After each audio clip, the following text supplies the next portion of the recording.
un peuple? Est-ce qu'il y a des gens qui peuvent faire sauter un monument?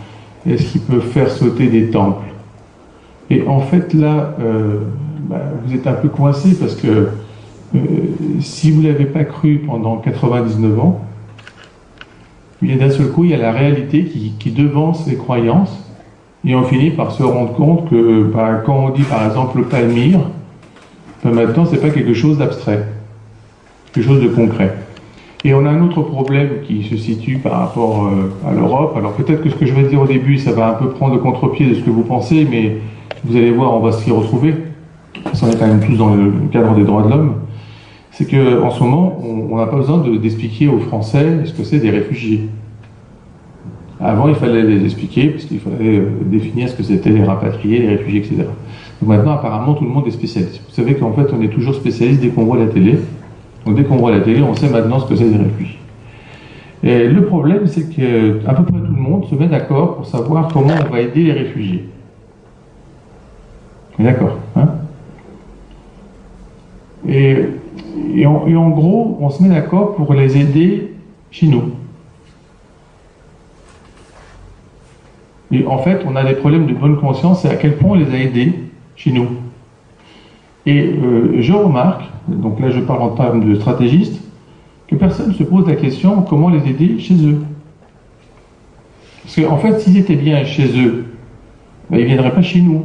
Parce qu'en fait, ils n'ont aucune envie de venir spécialement chez nous, sauf ceux qui veulent faire quelque chose de spécial. Les autres, en fait, sont contraints. Et on se retrouve dans des situations un peu rocambolesques, moi je trouve quand même, c'est qu'on cherche de l'argent pour aider les réfugiés, et en même temps, on cherche de l'argent pour contrôler qui va passer. Vous voyez le paradoxe quand même. Hein.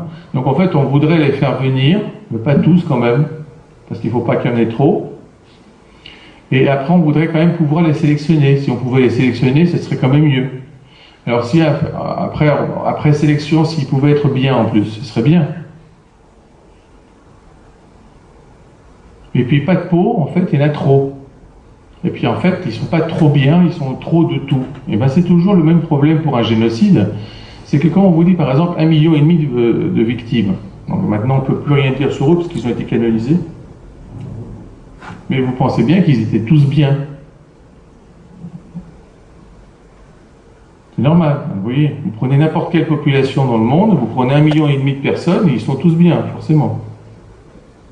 Voilà. Donc en fait, on essaye de nous raconter un peu ce genre de choses. On a des États européens qui s'engueulent entre eux pour savoir qui va les avoir.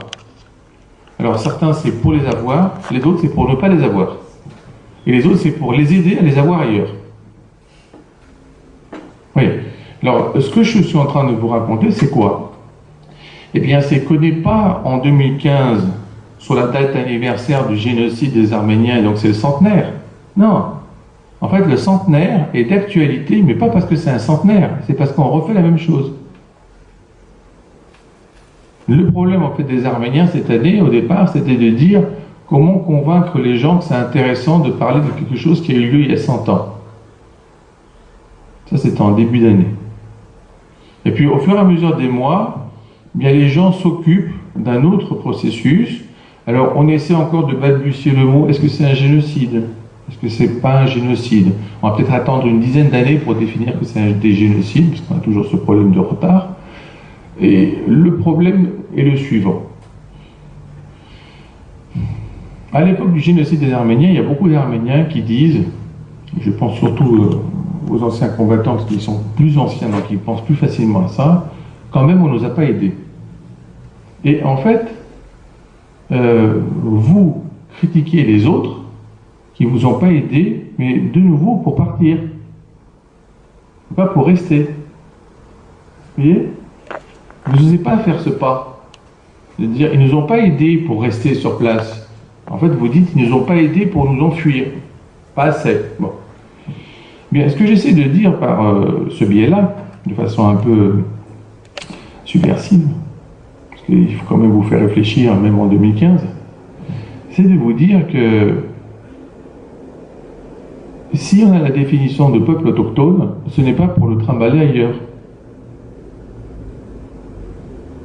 Donc, il ne l'a pas précisé Arménag, mais bon, moi je fais de le remplissage, hein, lorsqu'on joue en duo. Alors, il vous a parlé de 2004, c'est très important. Il faut aussi parler de 2007, je pense que tu vas en parler après. C'est qu'en fait, les Nations Unies reconnaissent véritablement la notion de peuple autochtone. Donc là, il va y avoir un changement de phase dans tout le problème de revendication, parce que là, maintenant, on a un statut officiel. Voilà. Donc la question maintenant qu'on pourrait se poser, c'est la suivante. Je vais parler des Assyriens. Vous voyez? Alors les Assyriens, si vous prenez un Français moyen, même arménien, vous voyez, s'il n'a pas de contact direct, il ne sait même pas ce que c'est les Assyriens. D'ailleurs, c'est assez drôle parce que maintenant, en fait, on parle de réfugiés de Syrie et d'Irak, mais ils ne savent pas qu'ils sont Assyriens, ceux qui en parlent. Et en fait, ils ne savent pas qu'ils viennent aussi de Mésopotamie. Donc, en fait, les traces qu'on a, c'est un peuple très ancien. C'est évidemment associé aux Arméniens, en grec, on a vu sur les références. Mais le problème, c'est quoi? C'est qu'on se rend compte que en 2015, les gens ne savent toujours pas ce que c'est exactement les Assyriens. Alors, les Assyriens, ils ont un problème plus grave que les Arméniens, c'est qu'ils n'ont même pas d'État actuel. Vous voyez? En fait, l'état actuel de l'Arménie est un état, si vous voulez, dénaturé. Dans quel sens? C'est qu'il ne représente pas ses frontières naturelles historiques. S'il est beaucoup plus petit, je vous rappelle, je parle surtout aux Français, que l'Arménie était réputée être le pays des 3 mers. Donc quand vous avez une Arménie qui ne touche pas une seule mer, vous avez compris qu'il y avait eu une réduction. Hein, donc ça fait quand même peau de chagrin. Si vraiment on a ça, ça veut dire qu'en fait on a encore une trace.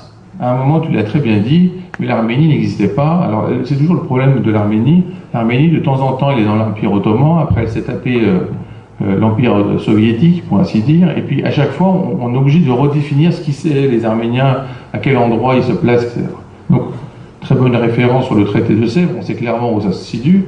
Mais le problème, c'est quoi? C'est qu'en fait, eh bien, il faut de nouveau avoir des problèmes à l'heure actuelle pour se rendre compte, par exemple, que on ne sait pas bien qui c'est les Arméniens, que des fois on appelle Kurdes des Arméniens, que des fois on appelle Arméniens des Assyriens, que des fois ça nous arrange de les appeler autrement, parce que sinon ça impliquerait d'autres problèmes de reconnaissance. Et donc on s'habitue à une sorte de flou artistique par rapport à ces définitions, alors que tu l'as très bien dit, on se pose des questions, et on se pose des questions alors que les réponses sont déjà écrites. Ce qui est quand même formidable. Je ne pense même pas que des fois c'est voulu.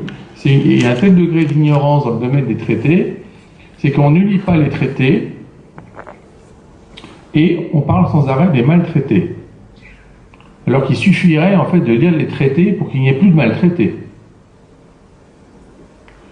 Pourquoi je dis ça? Parce qu'en fait, si on ne lit pas les articles précisément, si on ne sait pas avec qui a été fait la convention, avec qui a été fait le traité, qui était de part et d'autre, et pas ensemble. Donc, un exemple classique, on a parlé du traité de Sèvres précédemment, c'est pareil pour le traité de Lausanne, on ne se rend pas bien compte en fait que ce n'est pas un traité global, multilatéral, mais il est bien bilatéral, multilatéral. C'est-à-dire qu'en fait, il y a beaucoup de pays d'un côté avec un seul. Donc il est bien bilatéral. Mais dans le l'un des deux, c'est un ensemble de pays.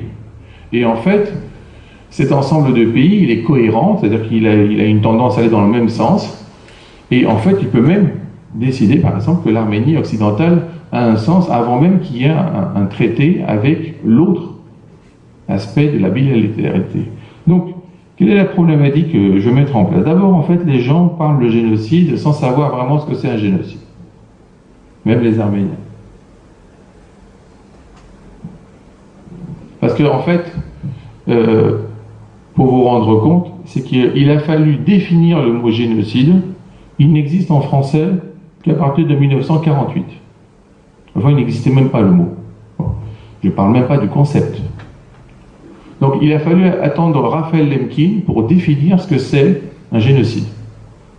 Le pire pour les Arméniens, quand ils ne le savent pas, c'est que Raphaël Lemkin, pour définir ce que c'est un génocide, il a utilisé l'exemple du génocide des Arméniens pour montrer aux autres ce que c'est un génocide. Parce qu'il fallait bien donner un exemple. Alors c'est assez rigolo, je dis rigolo parce que je ne veux pas dire un mot plus blessant, quand on voit des gens qui essaient de reconnaître un génocide, alors que la notion même de génocide provient de leur reconnaissance.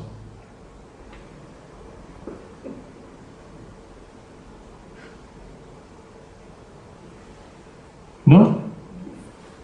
Vous voyez comme c'est lamentable, à quel point on ne sait pas les choses. Donc en fait, il y a les rapports, ils sont accessibles. On a les archives de Raphaël Lemkin. Ça a été accepté par la Charte des Nations Unies. À partir de 1948, tous les États acceptent cette définition de génocide et tous les États acceptent les archives de Lemkin pour la définition de ce génocide. Et nous, en fait, on continue à dire que ce serait bien de le reconnaître. Et reconnaître quoi? Juste de lire les papiers.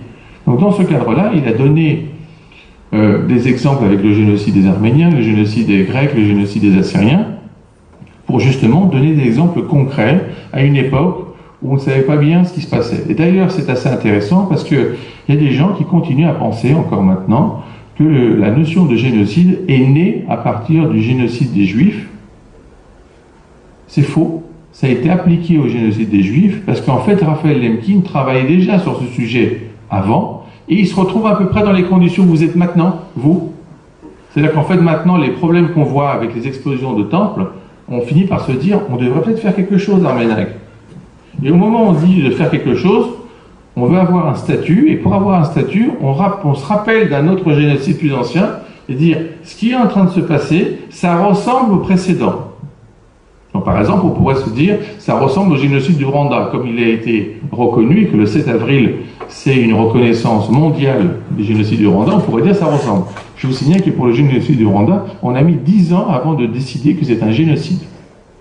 Or, on était à une époque où on avait de la télévision, on était à une époque où il y avait déjà le début d'Internet, on avait accès à des photos, et malgré ça, on se posait des questions juridiques. Donc, Umberto Eco appellerait ça de la tétrapyloctomie, donc ça veut dire couper les cheveux en 4, pour définir ce que c'est l'utilisation d'une machette, quand même. Alors, là, c'est encore pareil. Nous, on se retrouve en Europe. C'est bien de parler des génocides quand on est en Europe. De toute façon, nous, on est tranquille. On est tellement tranquille que de temps en temps, on fait grève en disant qu'on est maltraité. Des fois, on nous dit même qu'en France, on n'a pas la liberté de s'exprimer. Alors, ça me fait toujours rire, parce que les seuls pays où il y a des gens qui disent on n'a pas la liberté de s'exprimer, c'est justement les pays où on a le droit de le faire. Parce que dans les autres, ils sont morts.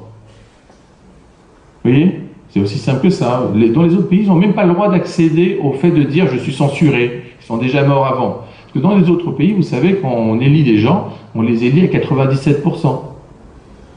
De façon démocratique, bien sûr.